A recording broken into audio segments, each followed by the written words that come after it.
Hey everybody, it's me, Shala360, and we're back to talk about Bright, chapters 13 and 14, I believe. And I am in the parking lot at Slim Chickens, which, fun fact, I do not like the chicken at Slim Chickens. However, I love going to Slim Chickens because they have this thing called like dessert in a jar, where it's like brownies and whipped cream and fudge sauce all in a jar, and you eat it with a spoon. It's in a mason jar. It's so good. They also do a cheesecake in a jar, which is cheesecake, strawberries, whipped cream, strawberry syrup, all in a jar. So good. But I don't even come here for that. I come here for these. These are fried mushrooms, and they're my favorite. I know some people don't like mushrooms. I'm sorry that you don't like mushrooms, but I do. So yeah, I come here for fried mushrooms. Anyway, time to talk about 13 and 14. Chapter 13 starts off with Jessica doing a fitting because there's this big multi-group concert that Girls Forever is going to do. And that concert is going to be them and a bunch of other different acts, and they're going to debut their new song at this concert. So it's really important.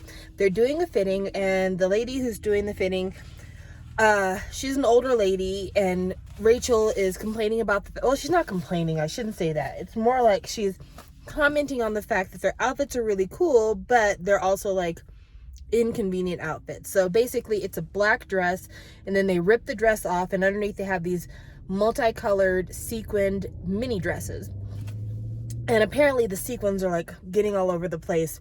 It's really bad, which I agree. Glitter, sequins, a lot of those like small sparkly things, they're usually made out of some kind of a plastic, and they stick to everything. So I can get why she wouldn't like that. But anyway, while she is getting this fitting done, she's thinking about like everything that's going on with her. She's thinking about her recording with her sister. She's thinking about her reality show with her sister. She's thinking about her friend Alex. She's also thinking about the group, and she's thinking about her Balenciaga bag, and she's thinking about the conversation she had with Alex the night before about the fact that like it feels like maybe the girls are jealous, or at least that they might be sabotaging her. So Lizzie, who is the main kind of bitchy one, Rachel goes up to her and is like, hey, how's your sister doing? It must be hard being away from your sister. I can understand. And Lizzie looks at Rachel and is like, bitch, please do not try to kiss up to me. Do not try to act like we have anything in common, because we do not. First of all, you get to film a reality show with your sister, so you can't be missing her that bad. Your sister performs at concerts with us all the time. Again, you're not having to miss her. And your sister lives at the house with your parents, just like you did when you were a trainee. So y'all get to spend a lot of time together. So really miss me with that bullshit. Which Rachel's like, oh yeah, you're right. I am kind of in a better position than you, because Rachel is so fucking oblivious to anything that she's not interested in. And so then one of the other members of the group is like, hey, Lizzie's parents are actually in the midst of separating, and her little sister's really been taking it hard. So that's the reason why she's kind of acting like this. And I just keep thinking like, Rachel really doesn't care anything about anybody in that group besides herself. Like, she does the small niceties, like, oh, you're having a bad day, let me get you some tea. Oh, you're not feeling too great, let me pat your hair until you fall asleep. But in terms of like really engaging these girls and kind of knowing more about them, she's just not there. And they've been a group now for close to 6 years, living in a dormitory together since they debuted. You would think at this point that she would know more. And I don't say that to be like overly critical to Rachel. I just mean it as a point of fact, because there's a lot of other smaller things about Rachel that say that when she's interested in something, she really truly pays attention. So for instance, when she met Carly, the Beyonce-esque character that she has lunch with, she knew about how old that lady's children were, what their ages were. She also knows she is getting ready to do some other thing, and she's like, oh, it's this person with this child, and this is where they're from, and these are the things that they've done. So like, people that she feels are more valuable, she spends a lot of time getting to know them and little things about them. Even Alex, like, very much getting to know him, getting to know little things about him. But when it comes to people who she doesn't feel are as important, or maybe don't either deserve or need that much interest from her, she's super oblivious. And I'm really surprised that Jessica doesn't see that when she wrote this. But let's keep going.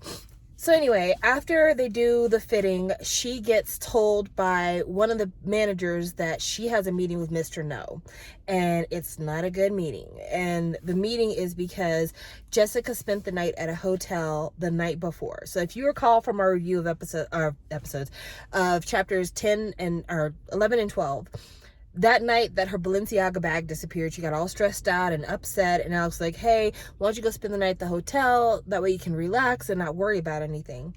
Well, of course, this is Korea. She's a part of the biggest girl group in Korea. In fact, we'll talk about that in just a second. But yeah, there's something that they put in here that...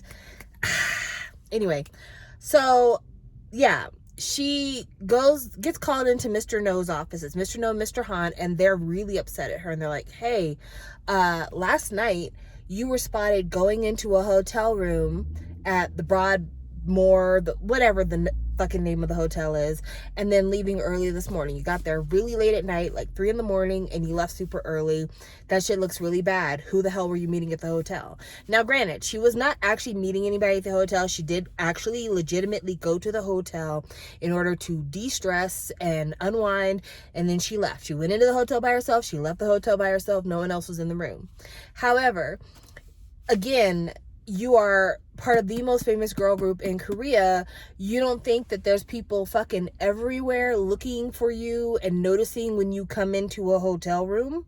So yeah, that shit was like, she felt like, oh, maybe I can hide it on my face so they won't know I have a boyfriend. And I'm just thinking, part of the reason why it probably stood out is because if Alex made the hotel reservation for her, chances are Alex used his credit card. So he probably saw a man's name for the credit card reservation, and then one of the girl members of a huge girl group comes to the hotel super duper early in the morning during creep hours, and then leaves super duper early in the morning during creep hours. Yeah, it kind of sounds like you had a rendezvous. So anyway, this is a warning. This is a warning to Rachel. Don't get caught up in some bullshit. Don't get caught up in some bullshit, Rachel. It's a warning. So then she's like, hey, I have a meeting in Hong Kong with this one Nordstrom's type of retail shop, and I need to make that meeting. She's like, okay, cool. We're excited for that. That happens. Then the very next chapter is Rachel going to Hong Kong. Rachel goes to Hong Kong to do her sales stuff with Lane Crawford is the name of who she's supposed to meet. And she gets off the plane from Korea in Hong Kong, crawls into a car in the parking garage of the airport that Alex is driving. And she has on a baseball cap. She kisses him. He gives her a bag of hot Cheetos with a bow wrapped on it. Then she kisses him again and her baseball cap falls off. Then all of a sudden, she notices a van behind her with people with cameras. And she said in a previous chapter, Hong Kong has the most aggressive paparazzi in the world. Now, I don't know what kind of vehicle Alex is driving, but she's sitting in the front seat with Alex, kissing him over the dashboard. I don't understand how, already knowing that Hong Kong paparazzi is so bad, why she would take the chance to kiss him as soon as she got off the plane. Why wouldn't, you know what would make more sense, honestly, and maybe it's just me, if I was dating a guy who had enough money to like rent a hotel, buy me a Balenciaga bag, you know, get me the ends with the fashion crowd, why wouldn't I just have him like hire a driver for the car and like a limo or something, right? And then he would already be in the limo. I would get in the limo. He would be in the back. We would have completely tinted windows that nobody could see into. And then we could make out in the back of the limo. Doesn't that make more sense? Like a hired car and then tinted windows so no one can see what's going on, instead of like the fucking windshield in your car where everyone can see because you can't really tint the front. The move she makes are ignorant. So anyway, they spot this paparazzi van and Alex is like, don't worry, babe, I'm a great driver, and proceeds to like Fast and Furious his way through Hong Kong. I'm not even kidding. A car chase ensues. Apparently Alex called a friend who is really good at hatching plans for diversions and shit, and he like makes sure they have a decoy vehicle, and they practically run the paparazzi off the road. And then she goes to her hotel, and I'm just like, this is just so much. And being an idol for however many years, you have access to like all kinds of security people, security teams. You know how idols date each other. You know what people do in order to be able to have a life outside of idolhood. Why wouldn't you employ any of those techniques instead of getting into a fucking car chase that honestly she could have got killed being in, because they're like running lights and switching lanes and doing like crazy driving stuff to get away from the paparazzi, when a hired car would have been just as easy. Just as easy. But I digress. So anyway, after she gets to Hong Kong, she settles in her hotel room, then goes over to Alex's apartment. And Alex's friend Daniel has hooked her up in terms of like back and forth from Alex's apartment to the hotel, making sure that nobody can suspect anything. That's nice of him. Anyway, she's at Alex's apartment making oxtail stew with him. And as she's doing that, Alex is like, oh shit, I have a phone call that I need to have with like a Zoom call that I need to have with my family because it's my grandmother's birthday. So he gets on the Zoom call. Rachel is kind of worried about getting on the Zoom call because she's afraid of there being any recorded evidence that she's hanging out with Alex. Alex gets on the call, immediately is like, grandmother, happy birthday. This is my girlfriend, Rachel. And Rachel freaks out. She freaks out being called a girlfriend. She freaks out because some of the family members recognize her from her girl group. She just freaks out over the fact that they hadn't really put a label on their relationship, and she's freaking out because of her feelings for Alex. So they go through the family phone call.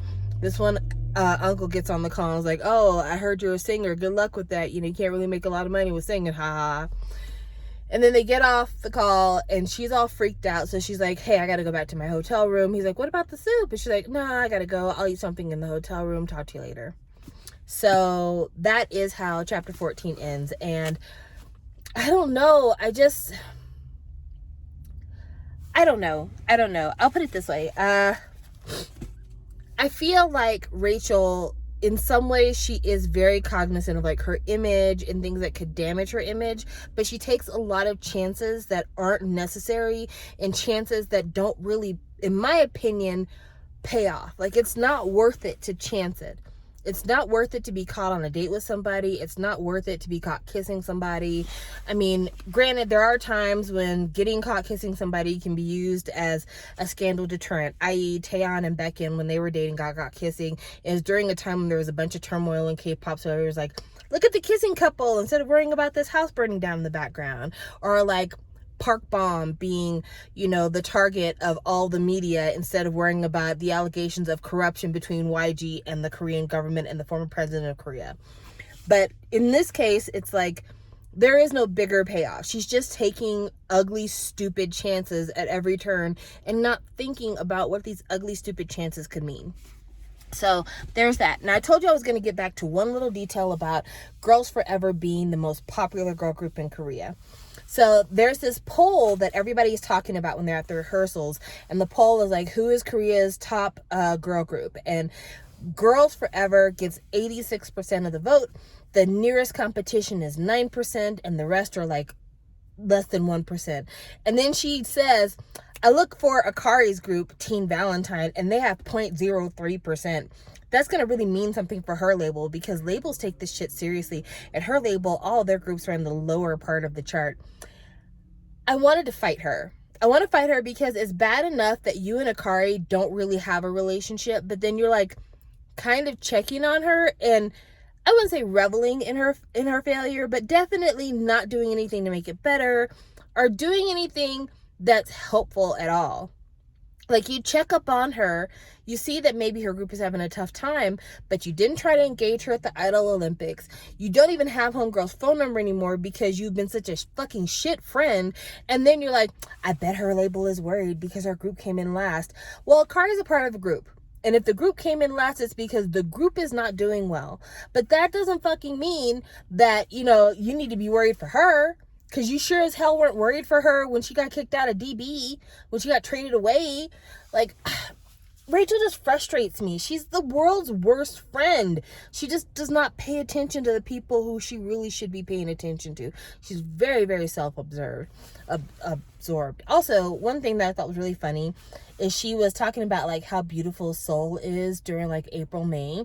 And she's like, it gives me so much inspiration for bags. I'm thinking pastels, florals, seersucker. And I'm like, girl, this sounds like the most basic bag line in the world. Pastels for spring, florals for spring, seersucker. I mean, come on. What kind of bags are you doing? You were in, I think it was Singapore, lusting over a Balenciaga bag, which is probably like luxury leathers, luxury fittings, like just really made with quality. And you're talking about a seersucker bag. And for those of you who don't know what seersucker is kind of a cotton material, but it's made in a way to where when the fabric is woven, it has little bitty puckers all over it. Usually it's striped. And the fabric is made that way to be more cooling when people wear it in the summer. And it's a very thin fabric because it's a summer fabric. I don't necessarily look at seersucker and think luxury. Seersucker is just like, it's breezy wear. And because I was curious, I went to the website for Blanc and Eclair because I needed to see like what is Jessica doing? What's the line doing? And y'all, it's overpriced streetwear. Basically. Go to the website. I think it's blancgroup.com. So it's BLANCGROUP.com, I believe. Blanc Group. Anyway, went to the website to go take a look. First of all, almost everything on that website that's not pants or shirts is half off. So you can get the hats for half off, the sunglasses for half off, the phone cases for half off. Even the swimsuits are on discount right now. There's only 2 swimsuits, but the swimsuits are on discount. And it's like, it's jeans, it is tennis skirts, it is t-shirts, sweaters, a few blouses, bucket hats, baseball caps, tennis caps, phone cases, power ports, passport covers. Like, there's small kind of zippy clutches. It's just not a good line. It's not a good line. I encourage you to go see it. But one thing that I recently saw on TikTok, which really does something for me in terms of looking at fashion. I spend a lot of time on TikTok, not doing anything, but just on TikTok looking.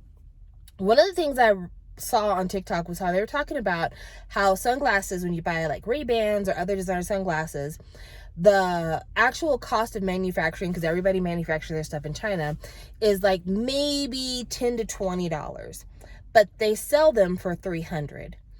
I was looking at the sunglasses on Blanc and Eclair's website. Those sunglasses are exactly the same type of sunglasses you could probably get from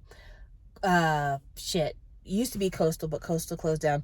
Zilol, I Buy Direct. They're glasses. There's nothing when you look at them that looks inherently luxury, inherently spectacular. They're not the kind of glasses you would see somebody wear and be like, oh my God, look at those glasses. And it's even weirder because the glasses are cheap on her website. Well, not cheap. They are all discounted. So most of them, they have a starting price of like between $175 to like $310, but a lot of them are discounts. So now they're all like between, I would say the range of around $120 to $170, really. And I was looking at them and I'm thinking, these aren't really that special. There's nothing to this that I would be like really extremely excited about. But then I was looking at the used market for these sunglasses. These sunglasses are selling on average $50 more when they're in used condition than they do if you buy them brand new from the Blanc and Eclair website, which is completely bizarre. All of her stuff actually sells higher on the used market than it does if you buy it directly from the website. So if you are really invested in Jessica and you really want to buy her fashion, if this book has you wondering what kind of fashion mogul Jessica is, go check out the website, see what you think. But she's one of the few brands that I can honestly say you do better buying it brand new than buying it used. Also, Blanc and Eclair had a huge lawsuit not that long ago where they were being sued by a loan servicer for a $6.8 million loan that was issued to the company. And Tyler Kwan was the main person who was sued. And he, in his defense, said that he had talked to the lender and asked for an extension because of the fact that COVID-19 had happened and that it really like tore down their sales. So like they used to have 2 flagship stores. They had a flagship store in New York and they had a flagship store in Seoul. Their New York store shut down, I want to say a couple of years ago because COVID, I guess. And I'm certain, based on the merchandise I saw, there was no way they were paying back that $6.8 million based on what they were selling for Blanc and Eclair. So I have a feeling that like this book is probably the most successful thing that Jessica has going on right now. And because this book is so successful, this is how they're able to pay back their loans, because the advances on these books is probably what they're using to pay back these loans and settle these lawsuits, because only in the end of April of 2022 is when the loan company withdrew the lawsuit. Timing.